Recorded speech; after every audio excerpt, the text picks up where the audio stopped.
안녕하세요. 그로우선입니다. 지난 영상에서는 가족 치료의 전반적인 이해를 해볼 수 있는 공부를 함께 해보았었는데요. 오늘은 가족 치료의 발달 배경과 또 초기 가족 치료의 이론적인 기초에 대해서 조금 더 자세하게 공부해보는 시간을 함께 가져보도록 하겠습니다. 첫 번째, 가족 치료의 발달의 배경에 대해서 알아보려고 합니다. 가족 치료의 발달에는 첫 번째와 두 번째 두 가지의 큰 흐름에서 저희가 이해할 필요가 있는데요. 첫 번째는 개인 상담이라는 개인 치료의 주류 밖에서의 흐름입니다. 그리고 두 번째는 우리가 잘 알다시피 체계론적 사고의 등장을 함께 이야기를 해볼 수 있습니다. 개인 치료의 주류 밖에서는 네 가지의 흐름이 있었습니다. 첫 번째가 집단 역동 운동인데요. 이것은 상담의 개입의 대상을 개인에서 집단으로 이동하는 흐름이 있었다는 겁니다. 그리고 두 번째는 아동지도 운동이에요. 아동지도 운동은 아동과 성인의 심리적인 원인을 개인의 심리 내면에서 찾는 것이 아니라 그 아동의 성장 과정과 부모와의 관계 속에 있다는 것을 발견한 것입니다. 세 번째는 부부 상담의 필요성의 확산이에요. 부부와 가족의 상호적인 관점에서 볼 필요성이 있다라는 것이 확산되었던 것인데요. 그리고 또 한 가지 여기에 덧붙여서 사회복지 실천에 영향을 줄 수가 있습니다. 사회복지에서도 개입의 초점을 개인에서 가족에 두었다는 것이 변화의 관점이었습니다. 이렇게 네 가지의 주류 밖에서의 흐름은 개인 치료적인 접근의 한계점을 좀 벗어나서 문제를 해결하기 위한 공통적인 시도의 움직임이 있었다는 것입니다.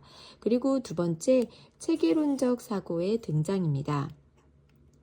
체계론적 사고는 아인슈타인이 발표한 상대성 이론에 의해서 등장하게 된 것인데요.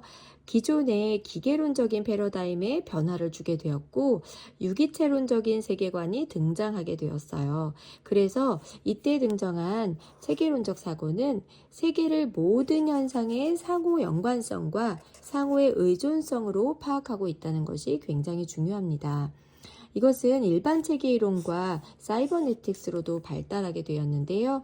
이러한 이론을 바탕으로 해서 체계론적인 가족 치료 이론이 출현하게 되었습니다.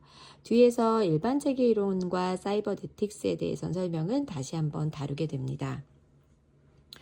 이러한 발달의 배경 속에서 가족 치료는 발전을 하게 됩니다. 그 첫 번째가 파종기라고 할 수가 있는데요. 1940년대까지를 의미합니다. 지금 방금 전 설명드렸던 이런 체계 이론과 사이버네틱스의 영향으로 인해서 발전하게 되었습니다. 이때 저희가 꼭 알고 있어야 할 인물이 한 명 있죠. 바로 그레고리 베이트슨입니다. 그레고리 베이트스는 사이버네틱스의 원리와 이 개념을 행동과학 용어로 환원을 했는데요. 피드백이라는 용어를 사용하면서 이 피드백이 생명의 일반적인 패턴이라는 사실을 발견했습니다. 사회의 체계 역시도 하나의 유기체로서 본질적으로는 피드백이라는 순환의 과정에 의해서 움직인다고 믿었습니다. 이것은 서로를 연결짓는 패턴이라고 설명하기도 했어요. 사람 간의 상호작용이나 관계 패턴에 초점을 두는 가족 치료의 태동에 직접적인 동인이 된 것이 바로 이 그레고리 베이트슨의 이야기로 이어졌습니다. 두 번째는 1950년대 모종기입니다. 이 시기에는 베이트슨과 전문가들이 조현병 환자의 언어 연구에 초점을 맞추고 의사소통 이론에 관심을 갖게 됩니다. 먼저 베이트슨은 이를 통해서 이중구석 가설을 발표하게 됩니다. 조현병이 개인의 정신내적 질병이라기보다는 대인적이고 관계적인 현상이라고 보게 됩니다. 또한 소아정신과 의사였던 에커먼 역시도 지속적인 경제적 어려움이 가족의 환경과 또 정신의 건강에 미치는 영향에 관심을 갖게 되었습니다. 이로써 개인의 정신역동에 가족 환경이 미치는 영향을 중시하게 되었고 가족 평가와 치료를 주도하는 선구자 역할을 하게 됩니다. 또한 보헤는 환자와 어머니의 속박 관계에 관심을 가졌습니다. 가족을 정서적 단위로 보았고요. 여러 세대에 걸쳐서 전수되는 정서적인 융합으로 인해서 조현병이 발생된다고 보았습니다. 워터커는 교육을 통해서가 아니라 치료 장면에서의 경험을 통해서 가족을 변화시킬 수 있다고 믿었습니다. 그래서 이론 구축보다는 치료의 기법을 개발하는 데 치중했습니다. 또한 리즈와 윈은 어머니뿐만 아니라 아버지의 영향도 중요하다고 강조했습니다. 이를 통해서 부부 균열과 불균형이라는 두 개념을 발전시키기도 했어요. 세 번째는 1960년대 발화기입니다. 이 시기에는 MRI를 중심으로 한 가족 연구가 진행이 되었습니다. 이때 주요한 인물로는 잭슨과 헤일리, 사티어를 들 수가 있는데요. 먼저 사티어는 의사소통에 관심을 가지고 있었어요. 그래서 인생 초기에 부모와의 의사소통과 상호작용이 어떠한 정서적 성장과 자아 존중감을 형성시키는 데 영향을 미치는지 관심을 갖고 있었습니다. 두 번째는 헤일리입니다. 헤일리는 초기의 의사소통의 수준에 관심을 가졌는데요. 이를 통해서 베이트슨과 함께 이중구속 개념을 발전시키는 데 기여를 하게 되었죠.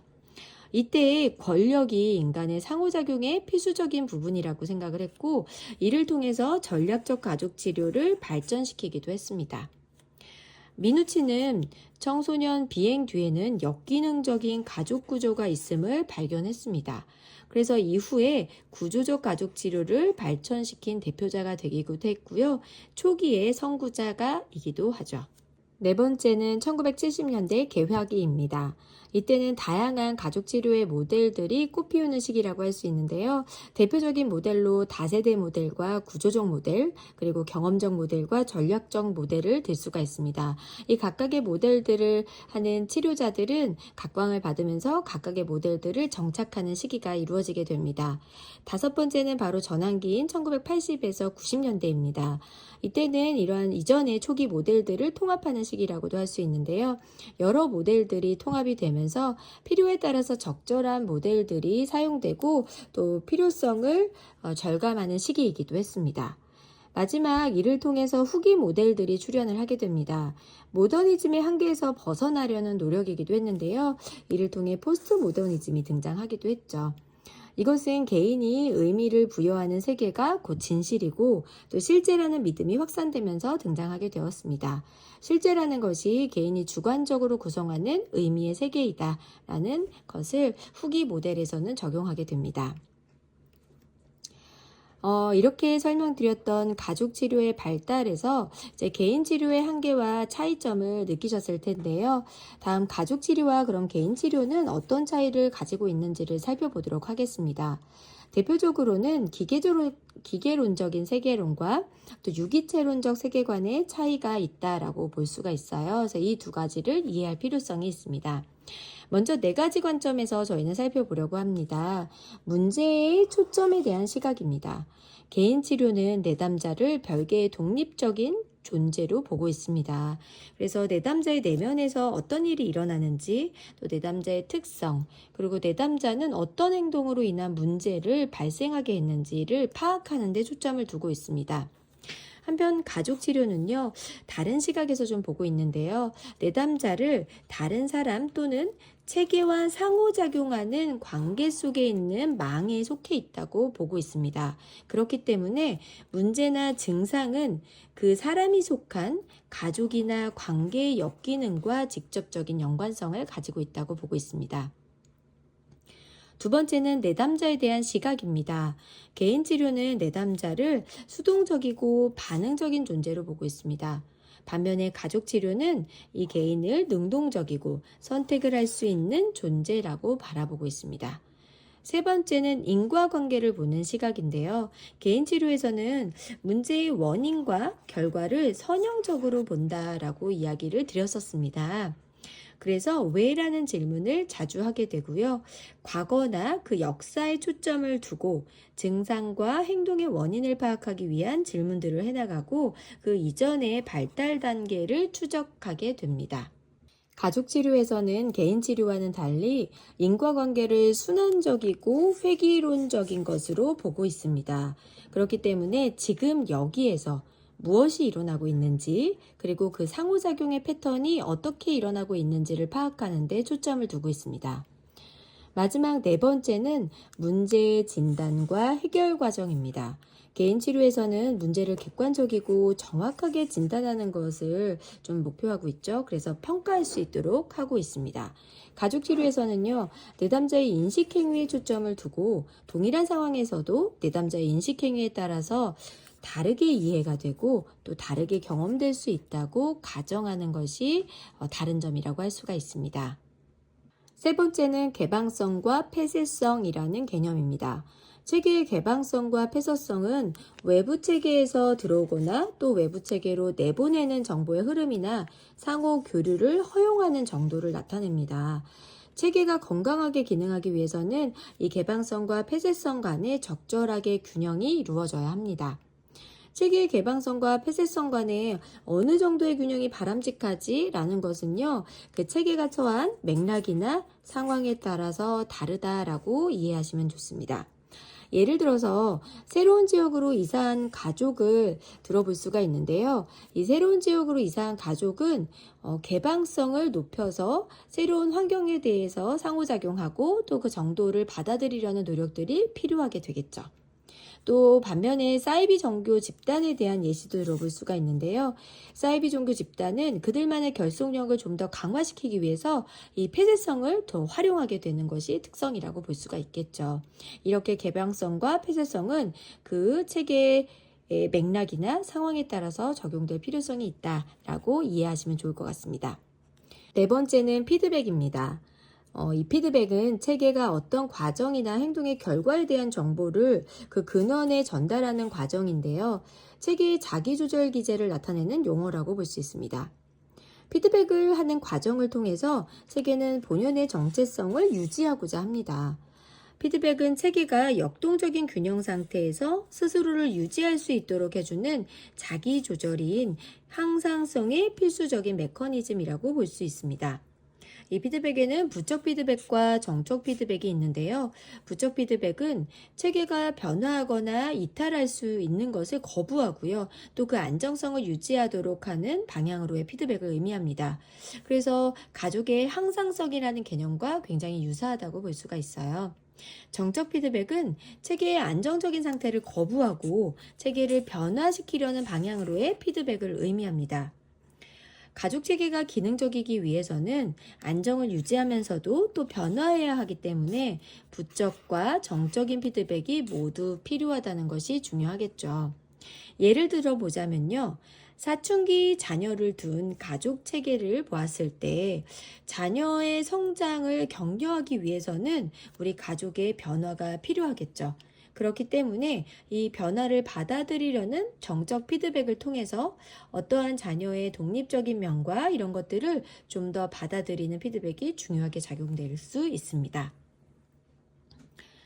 다섯 번째는 순환적인 인과관계라는 용어입니다. 이 개념은 증상이나 문제가 특정적인 원인에 의해서 일어나는 것이 아니라 행동과 반응의 연속성상에 존재한다는 것을 의미합니다. 그렇기 때문에 순환적인 인과관계 속에서 특정 원인을 구별해내는 것을 마침표라고 하는데요. 중요한 건 이 마침표가 인과를 바라보는 관찰차에 따라서도 달라질 수가 있고요. 또 마침표를 찍는 사람에 따라서 원인을 식별하는 행위도 달라진다는 데 있습니다. 체계의 특성을 파악하기 위해서는 직선적인 인과관계가 아니라 과정에 주목하는 것이 중요하다라는 것을 이해할 필요가 있겠죠. 여섯 번째는 정보 처리와 의사소통이라는 개념입니다.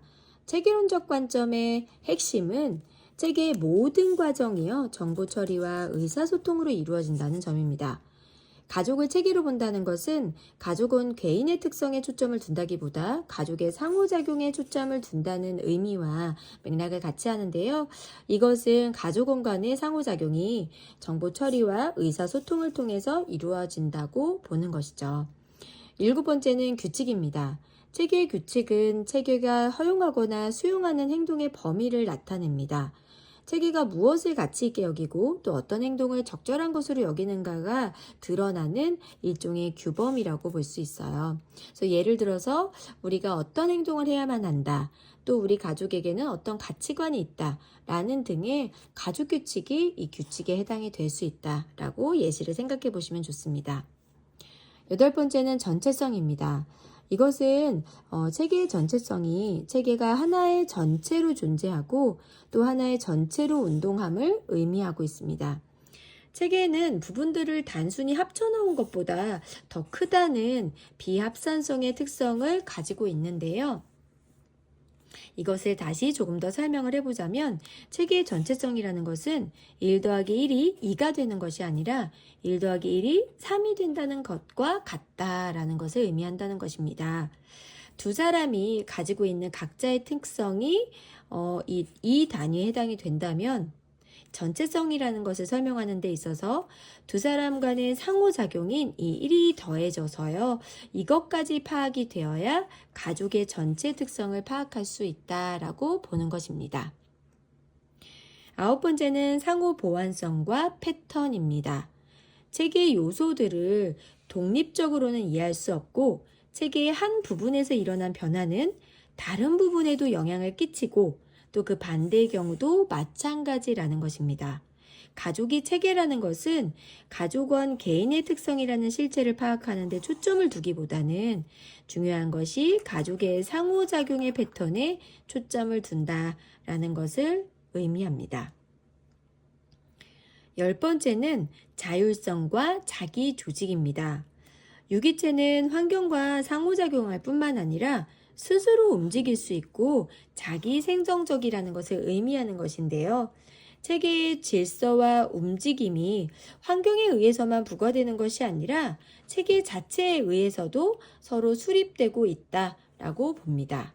다음은 일반 체계 이론에 이어서 두 번째 사이버네틱스를 우리가 알 필요가 있습니다. 이 사이버네틱스는 살아있는 유기체가 인과적으로 연결된 구성 요소의 순환적인 배열이라는 피드백의 루프에 의해서 움직인다는 점에서 기계와 차이가 있다라는 개념입니다. 조금 어렵더라고요. 그래서 1차 사이버네틱스라는 개념과 2차 사이버네틱스라는 개념으로 조금 더 구분해서 설명을 해보려고 합니다. 1차 사이버네틱스는요, 관찰자, 이 치료자가 체계 밖에서 체계를 객관적으로 관찰하고 또 중립적으로 조절하는 것이 가능하다고 보고 있습니다. 그래서 이것을 일반 체계 이론과 동일한 것으로 간주하기도 하고 있죠. 2차 사이버네틱스는 조금 더 확장된 개념이라고 볼 수가 있어요.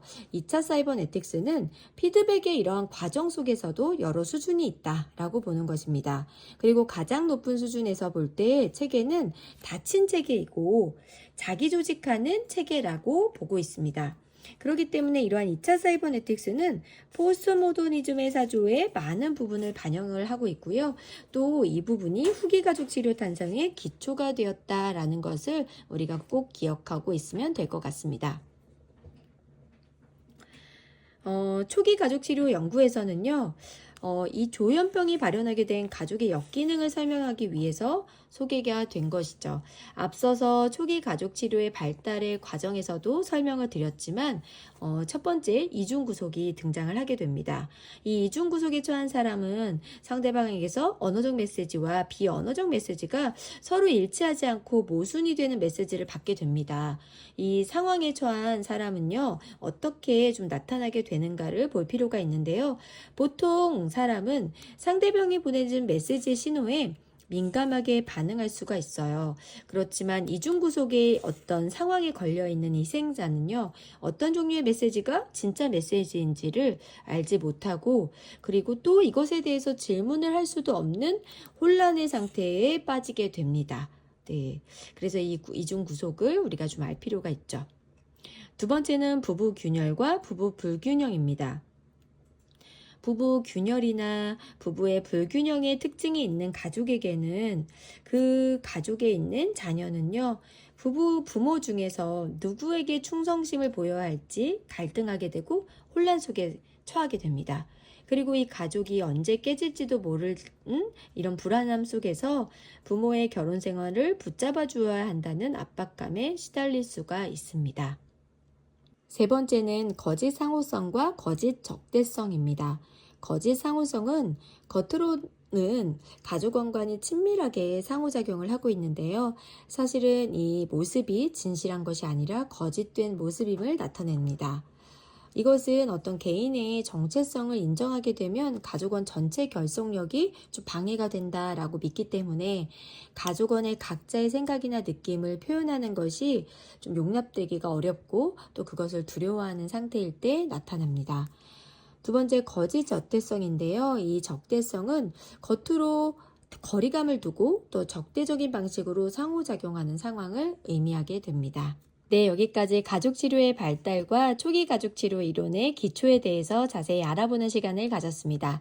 가족 상담을 공부하시는 모든 분들 화이팅입니다.